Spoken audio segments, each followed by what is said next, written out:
Pelatih Timnas U23 Indonesia, Gerald Vandenberg, kini fokus menanamkan mentalitas pemenang kepada seluruh skuad untuk gelaran Piala AFF U23 2025 yang berlangsung pada 15-29 Juli di Jakarta dan Bekasi. Vandenberg, yang pernah meraih gelar Liga Champions bersama PSV Eindhoven dan Piala Eropa bersama Timnas Belanda, mengatakan dirinya tidak pernah memulai sebuah turnamen dengan berpikir akan kalah, karena menurutnya itu tidak normal. Saya tidak pernah memulai musim yang saya bilang akan kalah. Saya pikir itu tidak normal, kata Vandenberg. Lebih jauh, Vandenberg menekankan bahwa persiapan meliputi semua aspek, fisik, teknik, mental, dan strategi. TC intensif yang sedang berlangsung sejak 20 Juni di Jakarta dirancang untuk memastikan tim tampil prima, kuat secara fisik, dan siap berjuang dalam setiap pertandingan.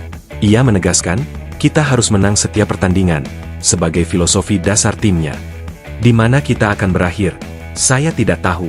Tapi filosofi saya adalah kita mencoba untuk memenangkan setiap pertandingan, lanjutnya. Persiapan ini juga berfungsi sebagai pemanasan menjelang kualifikasi Piala Asia U23 2026, yang dijadwalkan digelar pada 1-9 September 2025 di Sidoarjo. Vandenberg percaya modal kemenangan berturut-turut di AFF U23 akan meningkatkan mental dan kepercayaan diri pemain saat menghadapi kompetisi Asia. Dengan pengalaman internasional dan kedisiplinan tinggi yang ia tanamkan, Vandenberg optimistis mampu membentuk tim yang kompak, tangguh, dan bermental juara untuk menghadapi tantangan berat di dua kompetisi penting dalam 1 tahun ini. Dukungan penuh dari publik serta TC yang matang diyakini akan menjadi kunci sukses Garuda Muda di tahun 2025. Pelatih Gerald Vandenberg resmi mencoret dua penjaga gawang, Husna Al-Malik dari Persik Kediri dan Putra Sheva Sanggasi dari Persib Bandung, dari skuad 30 pemain saat pemusatan latihan Timnas Indonesia U23, karena kedua pemain tersebut belum bergabung dalam sesi latihan yang kini telah memasuki tahap inti. Dengan ini, jumlah peserta TC tersisa 28 pemain dan akan dipersempit lagi menjadi 23 nama saat pendaftaran resmi turnamen. Vandenberg diprediksi menggunakan formasi 4-3-3. Susunan starting 11 yang diandalkan antara lain, Cahya Supriyadi sebagai kiper, lini belakang Muhammad Ferrari, Kakang Rudianto, Kadek Arel, dan Doni Tripamungkas, gelandang Arhan Fikri, Tony Firmansyah, Robi Darwis, serta lini depan Victor Dethan, Jens Raven, dan Rahmat Arjuna. Timnas Indonesia U23 dipastikan tidak akan menjalani laga uji coba resmi sebagai bagian dari persiapan menuju Piala AFF U23 2025. Pelatih Gerald Vandenberg mengungkapkan bahwa sebenarnya ada rencana untuk melakukan pertandingan persahabatan, namun rencana tersebut dibatalkan oleh federasi. Saya sebenarnya memiliki rencana laga uji coba, tetapi mereka membatalkannya, ujar Gerald Vandenberg. Sebagai gantinya, Vandenberg mengandalkan pertandingan internal 11 lawan 11 dalam sesi latihan untuk menilai performa para pemain.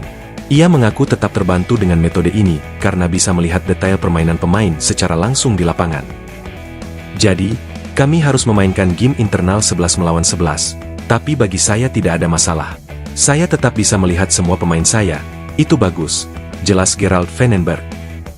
Sebanyak 28 pemain telah menjalani pemusatan latihan di Jakarta sejak 22 Juni 2025. Program latihan dilakukan secara intensif, dimulai dari sesi ringan hingga latihan teknis di Stadion Madia Gelora Bung Karno. Tim pelatih juga tetap fokus pada pembentukan taktik dan kerjasama tim meski tanpa uji coba eksternal. Di saat Timnas Indonesia U23 tengah kesulitan mencari lawan latih tanding menjelang Piala AFF U23 2025, pesaing terberatnya di Grup A, Timnas Malaysia U23, telah merancang sejumlah agenda pemanasan. Timnas Malaysia U23 memang sudah mulai melakukan persiapan matang menjelang Piala AFF U23 2025, dengan merancang program The Elite Games, sejak fase pemanggilan 26 pemain dan akan menjalani pemusatan latihan lanjutan pada 1-12 Juli sebelum bertolak ke Jakarta. Satu strategi penting yang diambil pelatih Nafuzi Zain adalah menggelar 3 laga uji coba melawan klub-klub Liga Super Malaysia sebagai bagian dari pemanasan. Meski belum disebutkan klub mana yang akan dihadapi, negosiasi dengan pihak klub masih berlangsung dan ia optimis kesiapan tim berjalan lancar. Perbedaan nyata antara kedua tim ini menyoroti bagaimana Malaysia memanfaatkan persiapan uji coba kompetitif sebagai keunggulan, sedangkan Indonesia harus beradaptasi dengan situasi yang ada.